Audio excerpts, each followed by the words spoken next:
So, a couple of weeks ago, I put out a leak that warned that at least as of the past few months, there's been a souring in sentiment on Panther Lake with Intel's OEM partners. You see, they basically told me that Panther Lake is starting to feel a lot like, well, how Meteor Lake did before it, missing most of its performance targets at an increasing rate the closer we get to its launch, with really the only ray of sunlight being that the Celestial graphics tile was supposedly impressively powerful. That is, when it was working, because it often wasn't, and they still had no confidence in its stability or long-term driver support. In fact, they went on to tell me that Celestial right now is in a worse state than the Battle Mage tile in Lunar Lake was a few months before Lunar Lake launched, which, remember, Intel is still claiming that Panther Lake is launching in 2025, and so that means they really only have a few months left to finish it. And so if it's in a worse state than Lunar Lake was and it's aligned lead up to its launch,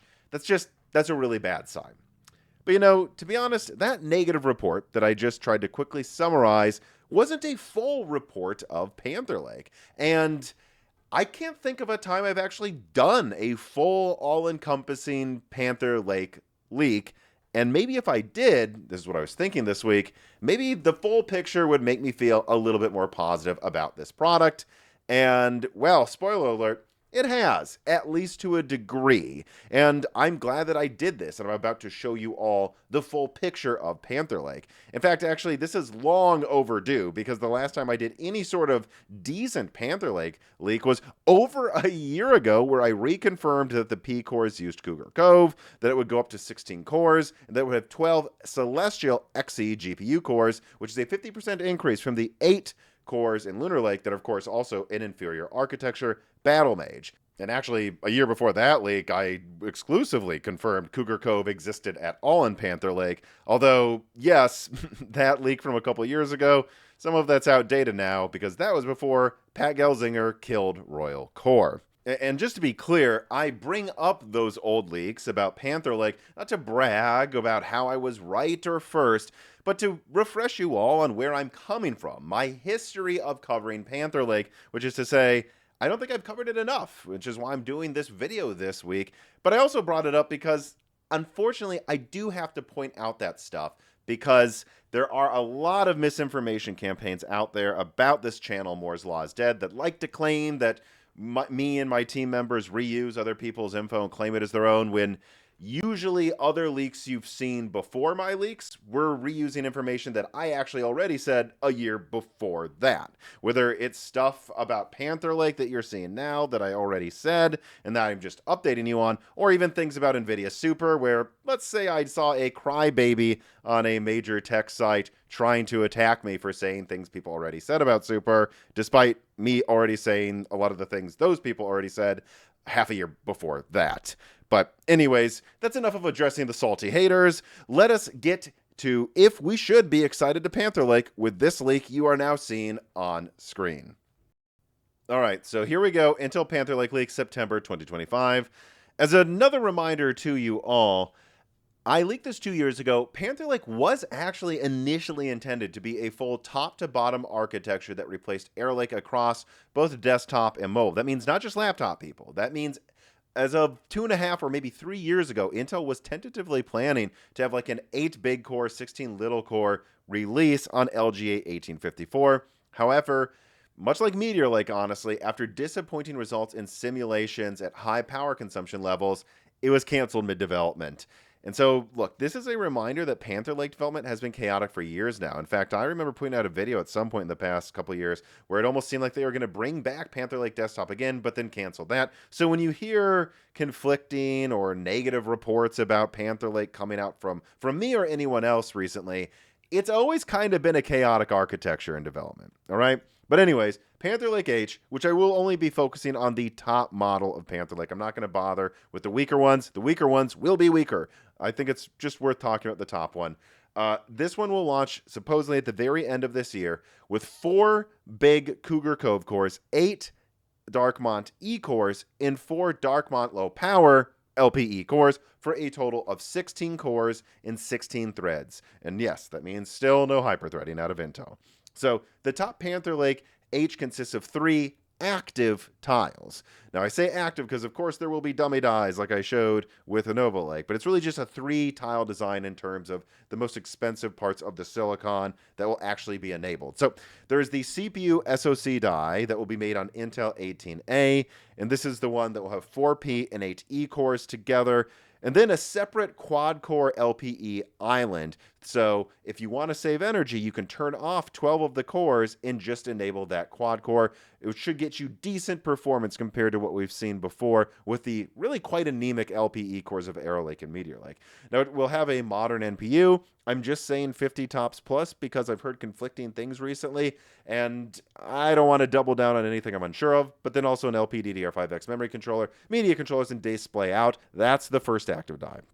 The second one is a platform controller die on TSMC N6, where we'll have wireless LAN, PCIe, security engine, and USB controllers. And then there will be an integrated graphics die made on TSMC N3E with 12 Celestial execution units. Here's a fun fact for you all. Initially, Intel wanted all of these to be made on 18A, but scrapped it when 18A had issues, but they insisted on still using it for the CPU die.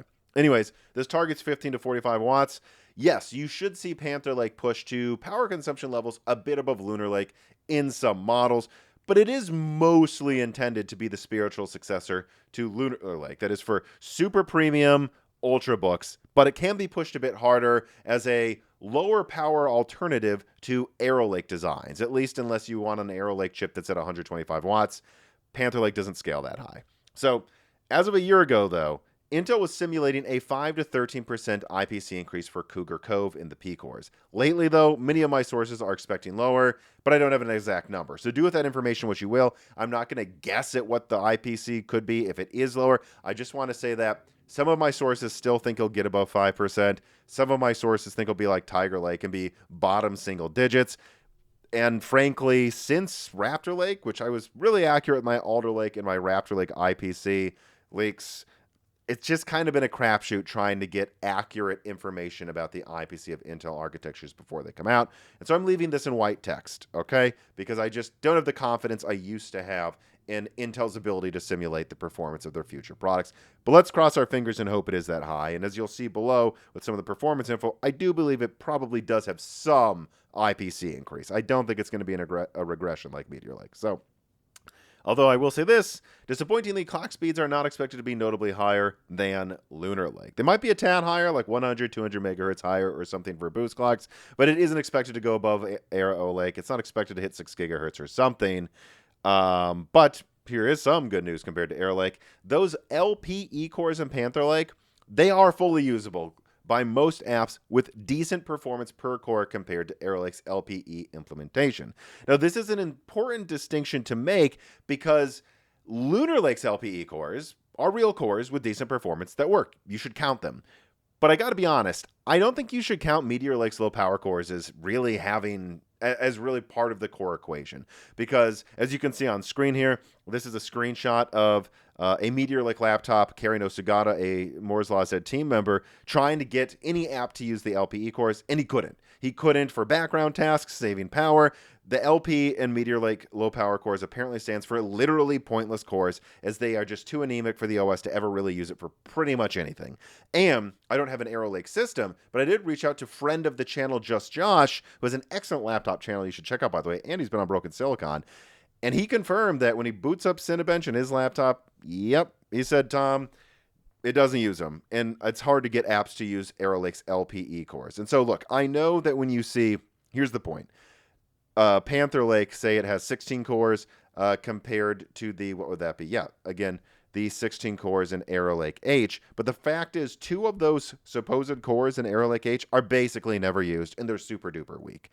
So really, an overall core performance, I'd say Panther Lake is more comparable to Arrow Lake, despite replacing Lunar Lake. It has only 4 P cores, whereas Arrow Lake has 6 P cores in its mobile offerings, and they both have the same amount of E cores, but you can't really count the low power cores in Arrow Lake as counting as real cores, in my opinion. They're literally pointless cores, and in Panther Lake, you will be able to. So 2 less P cores, but 4 more low power cores that actually do operate as cores. And because of that, I am told that Panther Lake is expected to match or maybe even beat Arrow Lake H in multi-threading. Now again, maybe not Arrow Lake H when you push it above 125 watts or something, but at least in the intended power consumption range of 15 to 45 watts, this might actually beat Arrow Lake and multi-threading even, and also beat it in single threading, or at least be close. It might trade blows. I've got conflicting things from sources on that. And what that means is you're pretty much taking, don't quote me on this, but you're taking above 45 watt Arrow Lake CPU performance down into the 30 watt Lunar Lake range, which means much thinner laptops can get performance that previously you needed a bigger laptop for the CPU, and I do think that is a notable improvement. Additionally, when it comes to the integrated graphics compared to Lunar Lake, at least once drivers mature, we'll have to see how Celestial's drivers do at launch, but once they're matured, Panther Lake is expected to offer 15 to 30% higher integrated graphics performance than Lunar Lake at the same power, while also not requiring the same soldered expensive RAM to be packaged onto the SoC to get that level of performance. Meaning you can use cheaper RAM, sometimes upgradable RAM, and get more performance than Lunar Lake in the same power consumption level. On the one hand, that means that this should allow Panther Lake to firmly beat Strix Point integrated graphics, especially if it's pushed to 45 watts next to a Strix Point 45 watt system. On the other hand, I don't know, a 50% increase in Xe chords and a node shrink for the CPU. OEMs are expecting more out of this. So it is a decent uplift, and there's no way around it. I would say this is better than what Intel has before it. You're getting Arrow Lake CPU performance, or maybe even better in Lunar Lake power consumption, and you're getting better than Lunar Lake, better than Strix Point integrated graphics performance at the same power consumption, which means to say very low and efficient as Lunar Lake. This is an improvement. I will say that. All right. Now, another thing I want to do, though, is bring up what my OEM sources are saying. As I reached out to more of them, I wanted to hear, are all of you as negative as those couple sources that messaged me that I used in that recent Broken Silicon?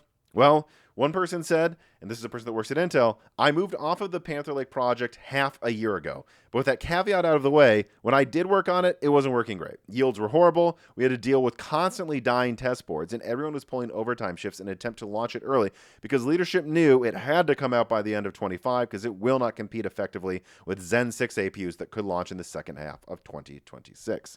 Another source here, another person who works at Intel, says Panther Lake isn't looking like a worst case scenario anymore, but compared to our TSMC products, that is to say, the tiles they make on TSMC 3 nanometer with Arrow Lake, the yields are pretty bad comparatively. However, Nova Lake is turning out much better. This person was very clear to me that none of the issues they were having with Meteor Lake or Panther Lake are going on with Nova Lake right now, and they're pretty optimistic about that. So at least that's good for the future. Now, this is from a major OEM. This person told me that Panther Lake seems like another Meteor Lake situation, but I guess maybe with the CPU not going backwards, so better than Meteor Lake, and with the iGPU actually keeping up with where AMD's integrated graphics will be in the first half of next year. So the person says it feels like Meteor Lake to them, but if you look at the actual details, it seems better, to me at least. And another OEM said, despite the issues, I think Panther Lake will be capable of replacing Lunar Lake and Arrow Lake, but it's not the massive upgrade we wanted, and that's why this person is disappointed. And so my overall conclusion on Panther Lake, after looking at what I've been told the design goals are, where it is in development, and then also getting some sentiment back from OEMs, is that it is going to end up superior to Arrow Lake and Lunar Lake overall. I do think it will, but that it just isn't enough to make OEMs feel like Intel is satisfactorily keeping up with AMD, and with Zen 6 right around the corner and Zen 5 APUs getting cheaper, you can kind of see where they're coming from. And I really want to expand on why OEMs still seem depressed despite Panther Lake seeming to me like a decent upgrade after an ad from ZipRecruiter. Finding great candidates to hire can be as time-consuming as finding AMD Strix Halo laptops that haven't sold out. You have to wait for the right candidates to apply, sort through resumes, try to get in touch with potential candidates, and then find candidates that are good, but also simultaneously actually looking for a job at the moment. Well, the future of hiring looks much brighter than the recent availability of Strix Halo, and that's because ZipRecruiter's latest tools and features help speed up finding the right people for your roles, so you save valuable time. And now you can try ZipRecruiter for free at ziprecruiter.com/work. And you really should, because with ZipRecruiter's new advances, you can easily find and connect with qualified candidates in minutes. And if you see a candidate you're really interested in, you can unlock their contact info instantly. Plus, over 320,000 new resumes are added to ZipRecruiter monthly, which means you can reach more potential hires and fill roles sooner. So, support Moore's Law is dead by using ZipRecruiter and save time hiring. 4 out of 5 employers who post on ZipRecruiter get a quality candidate within the first day. And if you go to ziprecruiter.com/work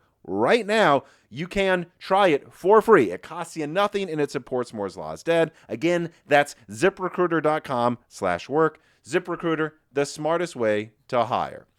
All right, so now let's get to those last quotes in my leak about Panther Lake and why OEM sentiment is kind of not where I'm sure some of you would think it should be based on what I told you, right? I mean, I'm sure a lot of you right now are thinking, wait, Tom, didn't you just tell me that Panther Lake might bring Arrow Lake CPU performance to Lunar Lake power consumption in laptop form factors, while also at the same time raising graphics performance a decent amount without upping power?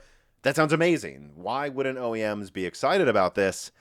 And I think what anyone who would ask that needs to understand is where OEMs' relationships are at this point with Intel, because this is an undervalued factor that I see a lot of talking heads online miss when they're like, well, Intel Lunar Lake's great, this is going to be great, why does AMD keep taking laptop market share? And it's just the fact of the matter that Intel has really just burned basically all goodwill with their partners. And let me tell you why. So I would say it mostly goes back to late 2022, that far back if you can believe it, when Intel forced their partners to buy up Alder Lake oversupply if they wanted decent Raptor Lake allocation for reasonable prices. You see, Intel overproduced Alder Lake to the moon because they thought if they beat Zen 3, that their brand power would take back the market overnight, and that's just not what happened. People kept buying AMD products. It wasn't enough to beat AMD by like 10, 20% and cost more. You had to be way better because at that point, people were starting to trust AMD more than Intel. And so, well, they overproduced Alder Lake, and they told their OEM partners, Raptor Lake's going to be amazing. Raptor Lake's going to be better than Zen 4, and so you guys are going to want it. But you know what? We've got too much oversupply, and we're going to raise prices soon. So, yeah, you might want to buy up that Alder Lake oversupply if you want stuff that you can put in budget laptops next year, and if you want decent allocation of our next generation, which looks really impressive. And OEMs did that. They played ball. They bought up mountains of Alder Lake, and then right about when they were done getting rid of that supply and they were ready to fully transition their lineups into all Raptor Lake failures exploded and really pissed off OEMs with how many returns they got. And they're like, God dang it, we just got done getting rid of Alder Lake, which we didn't even want. Now that we're getting to the thing we wanted, it turns out it actually isn't reliable. And then Intel told OEMs, well, don't matter. Meteor Lake reigns in power consumption, and in fact, its integrated graphics will be so powerful that you won't even need to design dedicated graphics into most of your laptops anymore. This should be as good as a 3050. And then when it came out, it actually had a regression in CPU performance. In some power bands, it was actually less efficient than Raptor Lake.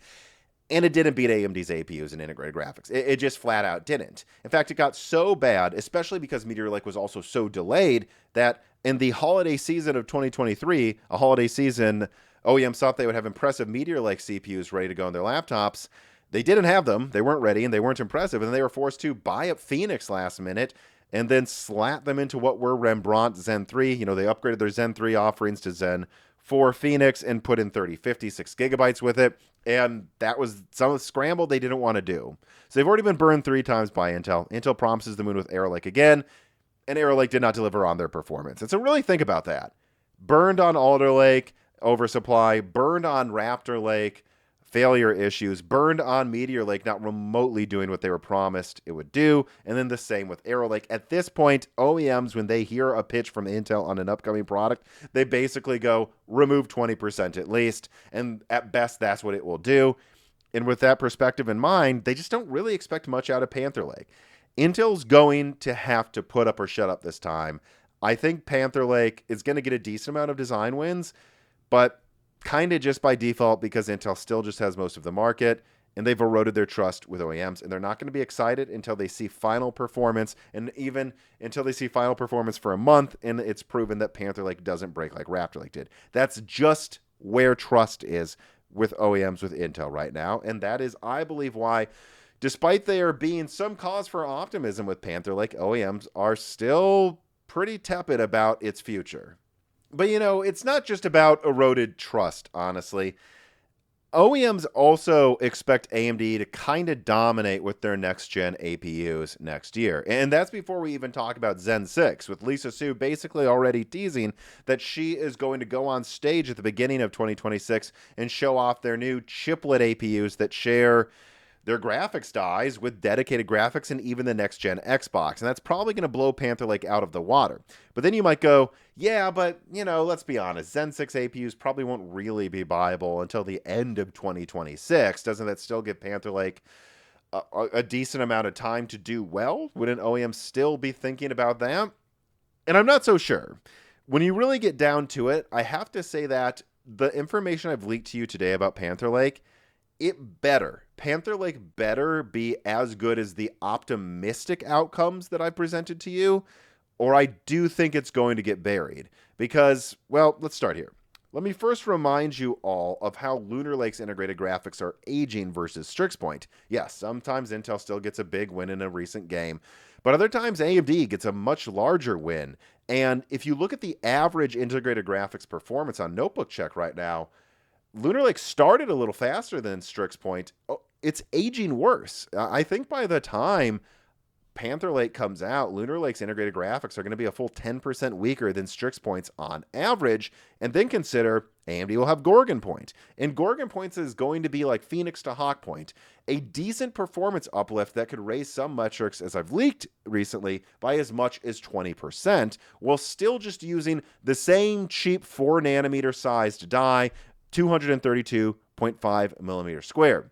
Think about that. A monolithic 232.5 millimeter square die on a cheaper node, well, that's going to be competing with Panther Lake's larger die with 18A and 3nm nodes, 18% larger die. Panther Lake will use chiplets, more expensive packaging, more expensive nodes, and more silicon than Gorgon Point. And Gorgon Point could be 10 to 20% faster, at least 5 to 20%, at least 5% faster, maybe up to 20% faster in some metrics than Strix Point, which would probably put it around Panther Lake performance. In fact, when it comes to the cost to make Panther Lake, I actually think a 2-chiplet variant of Strix Halo, like the AI Max 385, for example, that has just 375 millimeters squared of all 4nm silicon, and again, that's in just 2 chiplets on a cheaper node than 5 chiplets on more expensive nodes. With Panther Lake, I would estimate that Strix Halo, at least the 385 model, is probably a similar cost to Panther Lake overall. And Panther Lake has 12 Xe cores in its GPU. Strix Halo, at least the 385 variant, has 32 compute units. So that's not even going to be close. That's going to be a bloodbath in integrated graphics performance. And I know, everyone's probably already typing in all caps that this is a ridiculous comparison. I know that it's hard to find reasonably priced Strix Halo laptops in stock right now because they instantly sell out the second they get close to $2,000 because people are very happy to pay that much money for these products. But I have to say, multiple companies right now are in the process of announcing Strix Halo mobile devices for $1,000 to $2,000. And it's not that crazy to think that once those are out and prices keep going down, that you might actually start to find Strix Halo systems that are coming closer to the prices we used to see at the launch of like Strix Point, which, remember, those laptops were initially $1,500 to $2,000. Strix Halo is starting to get to where those were. And for those who doubt this, I've been following Strix Halo laptop pricing very closely for the past 6 months, and I was able to eventually get a 390 64 gigabyte laptop for $2,500, and that used to be like $3,500. And then I saw that someone in the Moore's Law Z Discord was able to get the 395 fully enabled 128 gigabyte model for now $2,500. What I got my 390 for a couple months ago. Guys, that's $1,500 off. And remember, this is a laptop that comes with a 3-year warranty and a 120 hertz OLED screen that is usually not seen in laptops unless they cost $3,000. It's already happening. Strix Halo is already going down in price, and other companies have already announced like $1,000 to $1,500 or certainly below $2,000 mobility models. I just think it's quite plausible that Panther Lake might be sandwiched next year between a Gorgon point that, like Hawk Point, ended up cheaper than Phoenix over time, and a Strix Halo that over time is becoming much cheaper. Just again, like Phoenix laptops got cheaper, and also Strix Point laptops went from about $2,000 to now you can get them for like $900. I think Gorgon Point's going to be a $900 laptops by the middle of next year, and Strix Halo will probably be in $1,500 laptops. So Panther Lake, at a minimum, needs to do what I said it's trying to do. It needs to achieve bringing Arrow Lake performance to 30-watt form factors in CPU while also upgrading integrated graphics to a point where Gorgon Point is weaker, because Gorgon Point will be cheaper, and Panther Lake needs that efficiency win and that integrated graphics win to really make any sense next to budget Gorgon Point laptops that I believe will exist next year, and Strix Halo laptops that will almost undoubtedly still cost a bit more than Panther Lake laptops,